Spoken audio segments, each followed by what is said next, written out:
جی حضرت شیخ فرید الحق والدین گنج شکر رضی اللہ عنہ کو ایک مرتبہ 80 فاقے ہو چکے تھے، 80 ٹائم کا کھانا آپ نے نہیں کھایا تھا، نفس بھوکا تھا، الجوع الجوع، ہائے بھوک پکار رہا تھا۔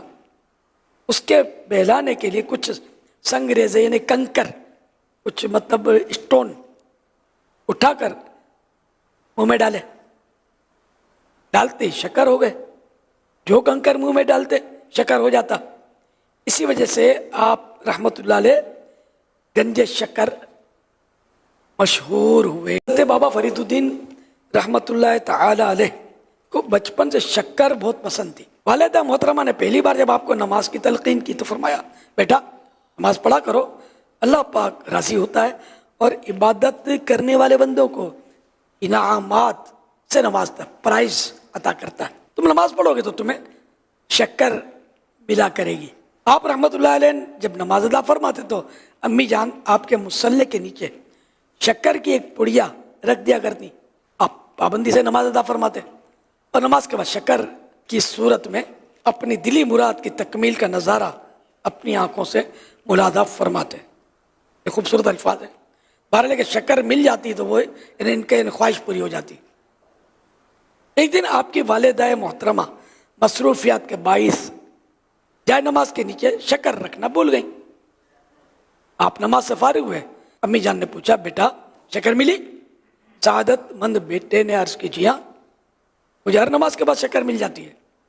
یہ سنتے ہی آپ جناب کی والدہ محترمہ اشک بار ہو گئی، آنکھوں میں آنسو آ گئے اور اس غیبی مدد پر دل میں اللہ پاک کا شکر ادا کرنے لگے۔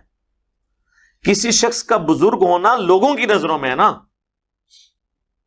اگر کوئی کہتا ہے کہ پرانا ہو گیا تو بزرگ ہے، تو اشرف تھانوی بزرگ نہیں ہے؟ تو بریلوی تو کہتے ہیں اشرف تھانوی کافر ہے، اعلیٰ حضرت کا فتویٰ ہے حسام الارمین میں۔ تو خود بزرگوں کو کافر تو بریلوی خود کہتے ہیں، لیکن اپنوں کو نہیں، دوسروں کو۔ تو جب آپ کے بزرگوں کو برا کہتا ہے تو آپ برا نہ مانا کریں۔ اس وقت ہی آپ کو خیال آتا کہ بزرگ سانجے ہوتے ہیں، جیسے کہتے ہیں ماما سانجیاں ہوں گی نے، بزرگ سانجے ہوتے ہیں۔ تو بات یہ کہ بزرگ ہے ہی نہیں ہے قرآن و سنت کی روشنی میں۔ ہاں اب آپ یہ مجھے کہہ سکتے ہیں کہ جی آپ کس طرح کہہ رہے ہیں بزرگ نہیں ہے، ہو سکتا ہے ہوں۔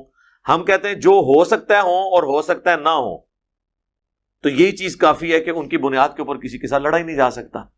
جو بزرگ ڈیفینیٹلی ہیں وہ صحابہ اور اہل بیت ہیں، یا وہ بزرگ جن کی کتابیں ہیں۔ سر جن کی تعلیمات تھیں نا، آج وہ بزرگ دیکھیں ہمارے ٹیبل پہ ہیں، کتنی احترام سے ان کو رکھا ہوا ہے۔ ہم سے زیادہ کون بزرگوں کا احترام کرتا ہے؟ تو علی اجویری ہوں، معین الدین چشتی ہوں، اور جتنے بزرگ، یہ لوگوں نے ڈکلیئر کیا ہے نا بزرگ، قرآن و سنت میں کہیں آیا ہے؟ نہیں۔ ایسے تو نہیں ہوتا۔ کسی بزرگ کو جج کرنے کا طریقہ ہے کہ اس کی جو کتاب ہے نا اس میں اس کی تعلیمات لکھی بھی ہوں گی، ورنہ تو کوئی شخص نہیں ہے نا، اس کا تعارف تو کوئی نہیں ہے۔ آپ پاکستان میں جیلم میں آپ کو ایک مزار دکھاتا ہوں، پوری زندگی وہ ننگا یہاں پھرتا رہا، جب مر گئے لوگوں نے اس کا مزار بنایا، سینکڑوں عورتیں وہاں جاتی ہیں مزار پہ، تو 1000 سال بعد تو یہ بھی کوئی نہ کوئی بابا ہوگا۔ تو پھر اس وقت جب کوئی اس زمانے کا انجینئر کہے گا کہ یار کیا دلیل ہے، دلیل پیش کرو، تو آپ پھر بتائیں گے جی ان کی یہ کتاب ہے، اگر کوئی کتاب ہوئی۔ ویسے نانگیاں دی کتابیں نہیں ہوں گی، اور جن کی کتابیں ہیں نا ان کتابوں میں وہ الفول چیزیں لکھی ہوئی ہیں کہ اس کے بعد تو حسن ظن قائم ہی نہیں رہتا ہو سکتا ہے۔ ہاں جن کی اتھینٹسٹی کر دی قرآن نے، جس طرح عیسیٰ ابن مریم کو اللہ تعالیٰ نے کہہ دیا وجیہاً فی الدنیا والآخرہ، اب پوری انسانیت بھی اکٹھی ہو کے کہنا کہ حضرت عیسیٰ ابن مریم کی تعلیمات غلط تھیں یا وہ خود غلط ہے، ہم نہیں مانیں گے، کیونکہ ان کے پیچھے قرآن اور سنت کھڑے ہوئے، ان کو ویریفائی کرتی ہے۔ اب انبیاء کے، صحابہ، تابعین کے بعد قیامت تک آنے والے جو لوگ ہیں نا، بعد کے لوگ، ان کے بارے میں کوئی کیسے ڈیفائن کر سکتا ہے کہ وہ بزرگ ہیں یا نہیں؟ لیکن ان تمام چیزوں کے باوجود کسی بزرگ جو مر چکا ہے اسے گالی گلوچ آپ نہ دیں، رہ گی غلطی وہ آپ ڈنکے کی چوٹ پہ ہائی لائٹ کریں گے۔ کیا کا دین کیا ہے اور بابوں کا دین کیا ہے؟ میرا بابوں سے کوئی ذاتی جھگڑا نہیں ہے، ہم چونکہ نبیوں کے دین کے سپاہی ہیں، ہم کسی بابے کو اجازت نہیں دیں گے کہ وہ اس شخصیت کے دین کو ملائن کرنے کی کوشش کرے جس کو اللہ نے ہمارا رہنما بنا کے بھیجا ہے. باقی تو ہم سب فالوور ہیں. بابا بھی فالوور ہے, صحابی بھی فالوور ہے, اہل بیت بھی فالوور ہیں. امام جو ہے وہ محمد رسول اللہ ہے صلی اللہ علیہ وآلہ وسلم. ہم کسی شخص کو یہ اجازت نہیں دیں گے کہ وہ رسول اللہ کے دین کو ٹیمپر کرنے کی کوشش کرے, کیونکہ کوئی شخص ہم پہ اگر دھونس ڈالتا ہے تو کس کی دھونس ڈالتا ہے؟ کوئی بڑا بزرگ دھونس کس چیز کی ڈالتا ہے کہ میں تمہارا دینی پیشوا ہوں, تم میری بات مانو. لیکن تم اگر دینی پیشوا ایسے ہو کہ تم وہ دین بتا رہے ہو کہ جس دین کے اوپر تم نے عزت اویل کی, اس دین کو ہم تک پہنچانے والی شخصیت تو بالکل کوئی اور بات کرتی ہے, تو تیری عزت میں کیوں کروں؟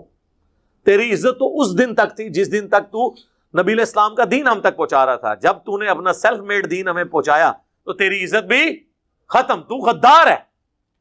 اور غدار جو ہوتے ہیں نا کسی بھی نیشن میں, ان کی سزا کیا ہوتی ہے؟ علمی قتل. علمی قتل یہ ہے کہ ان کی چیزیں, ان کی انجینئرنگ کرنی شروع کریں کہ یہ بابا یہ کہہ رہا ہے, قرآن یہ کہہ رہا ہے, یہ دعویٰ کر رہا ہے, حدیث یہ کہہ رہی ہے, یہ یوں ہو رہا ہے, یہ علمی قتل ہے. اور میں آپ کو بتاؤں, فزیکل قتل کیا ہوا بندے کے تو چانس ہیں کہ اسے دجال کبھی زندہ کر لے تھوڑی دیر کے لیے. علمی طور پہ جو قتل ہو جائے نا, ٹھیک ہے نا, وہ قرآن میں بھی آیا سورہ انفال میں کہ جو ہلاک ہوا دلیل سے ہلاک ہوا, اور جو زندہ ہوا دلیل سے زندہ ہوا. سر جو دلیل سے زندہ ہوتا ہے اسے مر کے بھی موت نہیں آتی, اور جو علم سے ہلاک ہوتا ہے وہ زندہ چلتے پھرتے ہوئے بھی ایک زندہ لاش ہوتا ہے, کیونکہ اس کے بعد علمی دلائل نہیں ہوتے. یہ زندہ لاشیں ہیں نا, آج ان کا مذاق اڑا رہے ہیں. دیکھیں وہ بچے جو کل تک ان کے سامنے اونچا سانس نہیں لیتے تھے, آج ان کا مذاق اڑا رہے ہیں. اس سے بڑی ذلت انہوں نے زندگی میں کبھی سوچی تھی؟ تو یہ علمی لاشیں ہیں جو آپ کو نظر آ رہی ہیں, بلکہ غیر علمی لاشیں. جتنے گمراہ فرقے ہیں آپ ان کے اندر کامن چیز دیکھیں گے, وہ نبیوں کو نکال کے اللہ تک پہنچنے کی کوشش کرتے ہیں. ظاہر ہے جب نبیوں کو نکالیں گے تو گیپ تو فیل کرنا ہوگا نا, وہ بابے ڈال لیتے ہیں بیچ میں. اور میری ذمہ داری ہے کہ میں بابے پکڑ کے نکالوں. بابے نکلتے ہیں تو پھر اس کی تعلیمات آ جاتی ہیں جس کی قبر مدینے میں. ڈاکٹرائن کے طور پہ کرامات کو ماننا ضروری ہے کہ کرامت ایگزسٹ کرتی ہے, معجزہ ایگزسٹ کرتا ہے, اس سے تو کسی کو انکار نہیں ہے. ہم کہانیوں کے خلاف ہیں کہ وہ کہانیاں ثابت بھی ہونی چاہیے. آپ پھر ایسی سی کہانیاں کراتے ہیں کہ جن کا پریکٹیکلی پروف کوئی نہیں ہوتا, الٹا اسلام کی دشمنی کا باعث وہ بن جاتی ہیں, تو ان کہانیوں کو تو نہیں ہم مانیں گے.